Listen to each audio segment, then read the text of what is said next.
Assalomu alaykum hurmatli ijtimoiy tarmoq kuzatuvchilari. Bugun men sizlarga xalq deputatlari Pazdarg'om tuman kengashi qarorlarining bajarilishi hamda deputatlik so'rovlariga o'z vaqtida javob berish holatlari yuzasidan ikkinchi chorakda amalga oshirilgan ishlar haqida ma'lumot bermoqchiman.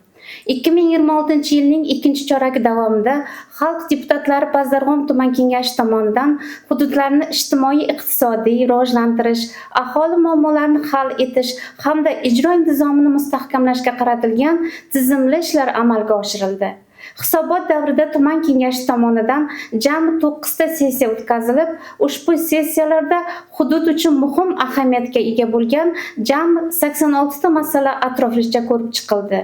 Sessiyalarda ko'rilgan masalalarni tahlil qilganda, sessiya kun tartibiga kiritilgan masalalar mazmunan turli yo'nalishlarni qamrab olgan bo'lib, ularning asosiy qismi quyidagilardan iborat.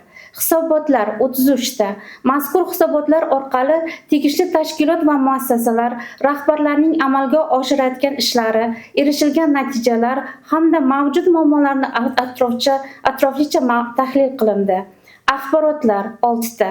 Sessiyalarda eshitilgan axborotlar orqali muayyan sohalarda joriy holat, amalga oshirilayotgan ishlar va istiqboldagi rejalar yuzasidan deputatlarga batafsil ma'lumotlar taqdim etildi.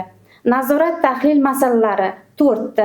Ushbu yo'nalish doirasida ilgari qabul qilingan qarorlar ijrosi, deputatlik so'rovlari natijalari hamda hududlarga olib borilayotgan ishlarning samaradorligi tanqidiy tahliliy asosda ko'rib chiqildi hamda vakolat doirasidagi qarorlar 38 ta.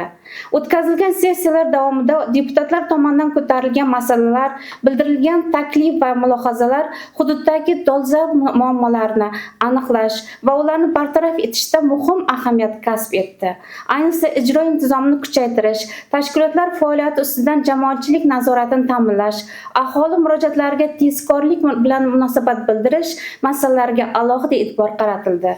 Umuman olganda 2026-yil 6 oy davomida o'tkazilgan sessiyalar hududdagi ijtimoiy-iqtisodiy jarayonlarni muvofiqlashtirish, mavjud muammolarni aniqlash va ularning yechimini topishda muhim platforma bo'lib xizmat qildi. Kelgusida sessiyalar samaradorligini yanada oshirish, masalalarni chuqur tahlil asosida ko'rib chiqish, qarorlarni ijro ustidan nazoratni kuchaytirish, deputatlarning faolligini yanada rag'batlantirish asosiy vazifalar sifatida belgilanishi lozim. Mazkur faoliyat natijasida tegishli tashkilot va idoralarga jami 162 ta deputatlik so'rovi yuborildi. Ushbu so'rovlar asosan aholi turmush darajasini yaxshilash, infratuzilmani rivojlantirish, kommunal xizmatlar sifatini oshirish va ijtimoiy muammolarni hal etishga qaratilgan. So'rovlarni tahlil qilganimizda tuman elektr ta'minot korxonasiga 37 ta, tuman obodonlashtirish bo'limiga 29 ta, tuman hokimi o'rinbosarlariga 24 ta, suv ta'minot MChJ tuman filialiga 15 ta, tuman maktabgacha va maktab ta'lim bo'limiga 10 ta, tuman sog'liqni saqlash bo'limiga 8 ta, tuman gaz sanoat korxonasiga 7 ta, tuman yo'llardan foydalanish korxonasiga 7 ta, toza hududdukka 6 ta, ijtimoiy xizmatlarga 3 ta.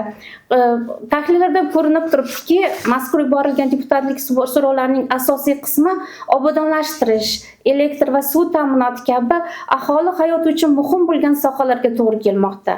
Bu esa hududda aynan kommunal infratuzilma va obodonlashtirish bilan bog'liq masalalar dolzarb ekanligini ko'rsatmoqda. Shuningdek, yo'l infratuzilmasi, ta'lim, gaz ta'minoti hamda ekologiya yo'nalishlariga ham muayyan muammolar mavjudligi aniqlanib, ular bo'yicha tegishli choralar ko'rish uchun mas'ul tashkilotlarga aniq vazifalar yuklatildi.